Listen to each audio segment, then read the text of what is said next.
Hello and welcome to this special show, which we are calling the Redemption Series. There's a reason we are calling this the Redemption Series because India faced South Africa in the ODIs in the three-match ODI series starting tomorrow after they lost the Test series, against South Africa, weak South African team. They lost the Test series 2-1, and now they have a chance of redemption to restore some of the pride albeit under a new captain, KL Rahul. Hello and welcome. I'm Abhishek Paul, and joining me is my colleague Nikhil Narayan. Nikhil, before we go into the details, of course, many things happened in the Test series. India lost the Test series 2-1. Then Virat Kohli resigned from the captaincy. Going into this ODI series, let's just not look at the series, only from the game point of view. There's so much more at stake.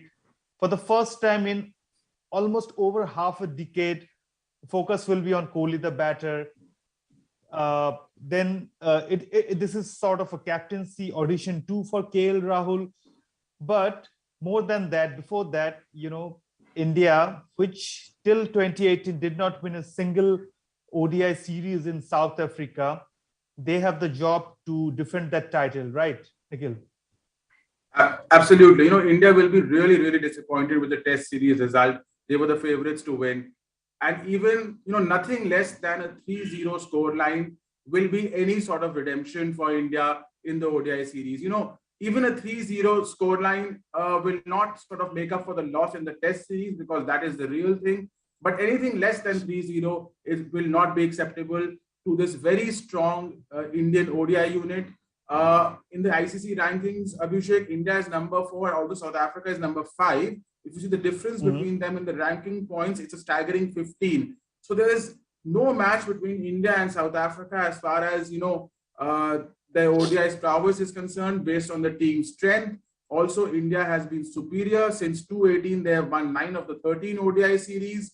South Africa has won 6 of the 11. South Africa have not done well in their last 3 series. They lost to Sri Lanka away. They lost a match to Ireland in Ireland, which is shocking. And they also lost at home to Pakistan. So yes, a big series, lots of, talking points. KL Rahul, the captain, Virat Kohli, the batsman, Shikhar Dhawan, Ashwin, which we'll talk, as we go on in the show. Abhishek. Right. There's so much at stake, right?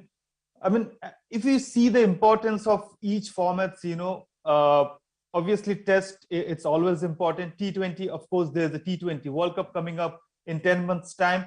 But then still, this Indian team, it's a team in transition, and there are so many things to look forward to. India should take inspiration from their past win in South Africa. You mentioned it correctly that nothing less than a 3-0 victory would suffice for Indians. And the last time they won by a 5-1 margin, as you saw on the graphic that was played before, Virat Kohli, he was the chief architect. He scored 3 centuries. He scored over 550 runs. And what a series it was for Kohli. And from then, so many things changed from him. He went on to become India's number 1 Test captain, the great Test captain. And now, as the series starts, he's no longer the captain of any formats. And suddenly, all the focus is on Kohli, the batter. Absolutely. We just mentioned that although South Africa have a dominating record against India at home, India decimated them the last time around 5-1 with Virat Kohli scoring 558 runs in the series, Abhishek. That is a world record. No one has scored more runs in any bilateral series in the history of ODI cricket. It was India's first series win in 7 attempts in South Africa, which include 2 Tri-Nation series also there. So yes, Kohli will be, Kohli the batsman will be paramount for India in this series also. His batting average is still, just less than 60. His batting average since T20, since his numbers have gone down drastically in Test cricket, remains a very healthy 47, which according to his own high standards might be a slight low. But 47 is a world-class batting average. Not many ODI batsmen boast of a career average of 47. So Virat Kohli is still amongst the best limited overs batsmen in the world today. in ODIs and T20Is. And he will be raring to go because this is a chance for Virat Kohli, the batsman, to show that he's still the best in the world and amongst the greatest of all time. True, true. I mean, Virat Kohli has a lot to prove, lot on his plate. He hasn't scored a century. And Nikhil, I was going through the records. Since January 2020, Virat Kohli is the third highest run getter, ODI run getter for India in ODIs. Who's the number one is? It's KL Rahul, the current captain. And who the second is? It's Shikhar Dhawan, who almost is facing an existential crisis, right? I mean, KL Rahul, as we all know, he's just the stand-in captain. Once Rohit Sharma comes in, he'll take over the captaincy. Rohit Rahul combo, it's a fabulous combination, fabulous opening combination. It's a proven opening combination. In the scheme of things, somewhere, despite all these runs, he has scored more than 585 runs since January 2020 in ODI, Shikhar Dhawan. And yet, he, despite scoring all these runs, he might not find a place in the 11 going forward because 2023 is the World Cup. Shikhar Dhawan, he's almost 36 by 2023 World Cup. 37, he'll be pushing towards 38. So do you think this is one of the last chances that Shikhar Dhawan will get? I think it is the last chance for Shikhar Dhawan, not because of his batting merit and what he's done. Shikhar Dhawan is one of the finest openers, I would say, in ODI history, Abhishek. ODI history, and I choose my words very carefully. So Shikhar Dhawan is one of the finest openers in ODI history. Also, his numbers, if you see in the last couple of years since T20, average of 58.7, almost 60. So Shikhar Dhawan has been among the runs. He was brilliant in Australia. He was excellent against Australia in India. He also had a great series against England in India. So Shikhar Dhawan has been amongst the runs. But the thing is the age factor. He's already 36 plus. So I think the plan is that India utilizes him till the next World Cup, which is 1.5 years away in India. And he is a big match player. He's a big tournament player. His numbers in World Cup cricket and Champions Trophy are phenomenal. So therefore, the plan would be to utilize him till then, and then you make way for obviously the Ruturaj Gaikwad, the Prithvi Shaws, etc. Interesting, we'll discuss the playing 11 later, but for me, KL Rahul is not an opener. And if we can have the graphics for KL Rahul, I'll tell you exactly why I'm saying so. For me, Shikhar Dhawan is the opener with Ruturaj Gaikwad in this series, Abhishek. I'll tell you exactly why if we can play the graphics for KL Rahul. If you see, Rahul has an if you can play the graphics of KL Rahul production. Yeah, Rahul has scored runs as an opener, and Rahul has also scored runs at number 5. But lately, he's been batting at number 4 and 5 for India, and his record at number 5 is phenomenal. A couple of centuries. The main difference, see, the average is similar, but the main difference is in the scoring rate. When Rahul bats at the middle order, his strike rate shoots up to 103, which is phenomenal. Genuine match winner. When he plays as an opener, he plays under the shadow of Rohit Sharma. Therefore, you see a very mediocre strike rate, I would say, of 82 in today's day and age. Anything less than 88, 89 is, according to me, below average in today's day and age for an opener. So therefore, I think KL Rahul should not open, even though Rohit Sharma is not there in this series. I think Ruturaj Gaikwad and Shikhar Dhawan should open for India. Right. And that's, you're talking about this series, but going forward in the long term, do you think the template looking forward at the 2023 World Cup should be that Rohit Sharma and Shikhar Dhawan, it's a right-left opening combo, and KL Rahul bats in the middle order, and the likes of Ruturaj Gaikwad, he can be a backup option, a good backup option, and Venkatesh Iyer, he is a good option in the middle order too. He's a handy all-rounder. He can replace Hardik Pandya. We have both their numbers, both these youngsters' numbers. They have been doing phenomenally well. So that should be the template going forward, starting from this series. Absolutely.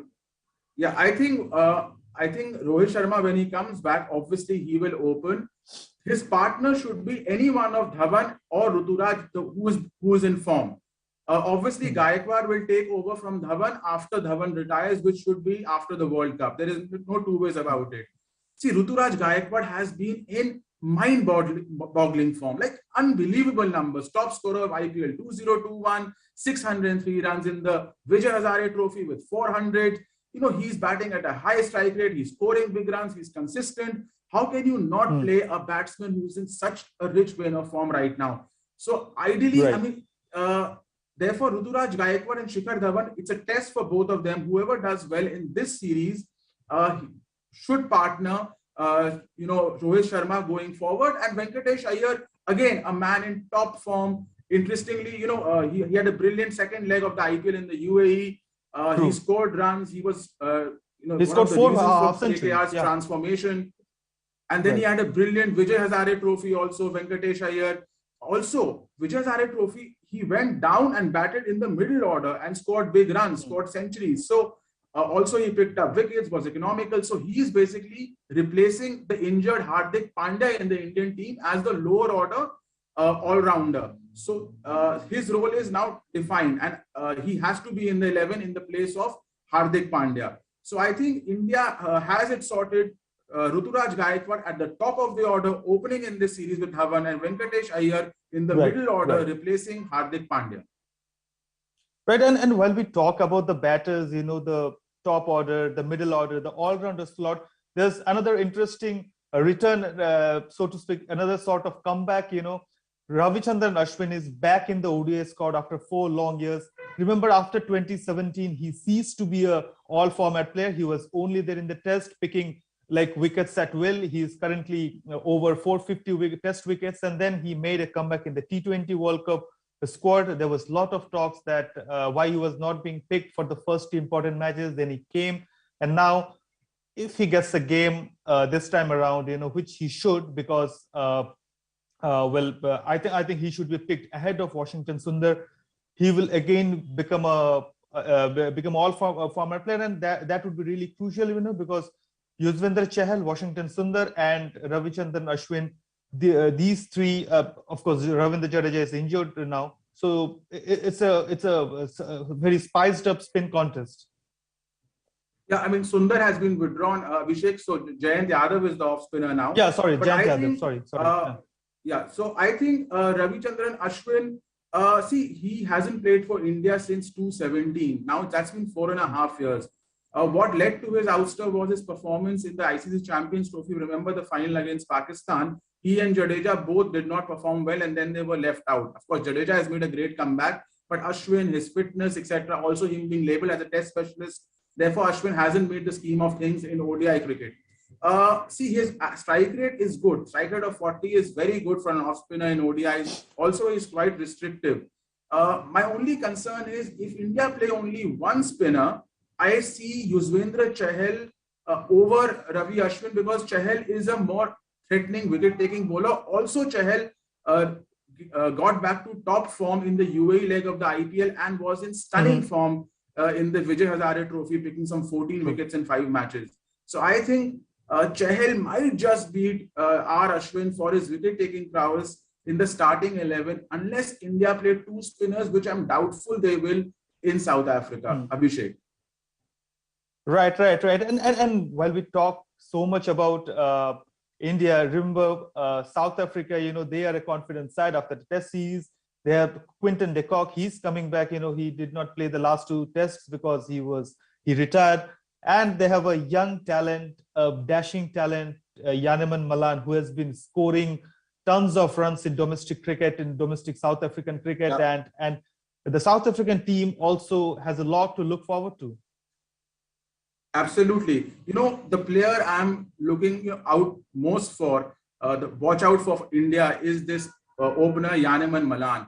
I mean, look at his numbers. Look at his start in ODI cricket. 661 runs in 10 innings at an average of 83, strike rate of 92, 300s. He got a century against Australia in Bloemfontein. He got a century in Colombo. He got a century in Ireland. I mean, who is this guy? This guy he's an opener. He's a right-hander. He's a destructive. Beware India of this Yaneman Malan. Now, Quinton de Kock is another huge player for South Africa. Remember, he's retired from Test cricket. He's one of the finest ODI batsmen of this generation, an average of 45, 16 centuries. Watch out for Quinton de Kock. He wants to play limited overs cricket for South Africa, and he wants to prove that he's still amongst the best. Also, let us not forget another big threat from South Africa's point of view is Tabraiz Shamsi, the Chinaman left-arm wrist spinner. He has an excellent bowling strike rate of 38.8. He's a wicket-taking bowler. Abhishek, if you remember, till not too long ago, he was the #1 ODI bowler in the world. Right. So it promises to be quite a contest between the two teams. South Africa, no pushovers. India, as we know, they have been in great form. But before we sign off, Nikhil, let's just discuss your predicted 11, News 9's predicted 11. Obviously, you made your choices before the two openers. You want Ruturaj Gaikwad opening in place of KL Rahul, and KL Rahul going into the middle order. And you were saying that India might just go with one spinner, and that would be Yuzvendra Chahal, right, Nikhil? Absolutely. So my playing 11 is Gaikwad, Dhawan, Virat Kohli, obviously. At 4, I'm picking Surya Kumar over Shreyas because Surya Kumar brings the X factor. At 5 is KL, the captain. At 6, of course, it's Rishabh Pant. 7, we can have Deepak Chahar, the hard-hitting all-rounder. Then we have Shardul Thakur in there, right? I've put Shardul Thakur. Yes, Shardul Thakur is right. Venkatesh Iyer. The two main bowlers are Jasprit Bumrah and Yuzvendra Chahal. So I'm going with this team. There are lots of all-rounders here. There's Venkatesh Iyer, there's Thakur, Deepak Chahal can hit the long ball. So I'm going in with this team. I want KL Rahul to maintain his middle order position.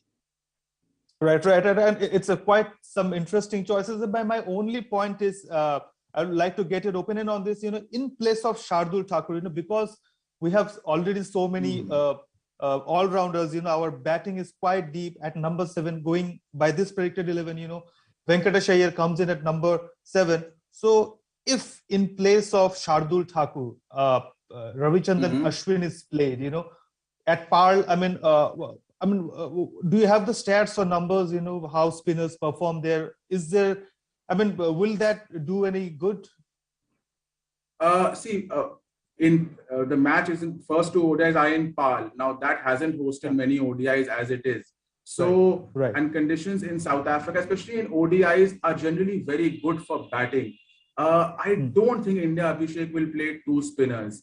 I think if Shardul Thakur doesn't play, there's a strong chance we might play an extra seamer, let's say in Mohammad Siraj, for example. So I think Mohammad Siraj might play, but I don't think Ashwin and Chahal both will play in the starting 11 in South Africa. Right. So we'll have to wait and watch to see what 11 India plays. KL Rahul has a press conference at 3 p.m. IST today. Well, generally the trend is that they don't reveal the 11, but we'll have to wait and watch. Thank you, Nikhil, for joining us, and thank you, viewers. The first ODI starts tomorrow at 2 p.m. IST. We'll be covering that match live. Do log on to news9live.com for more updates. Thank you and goodbye.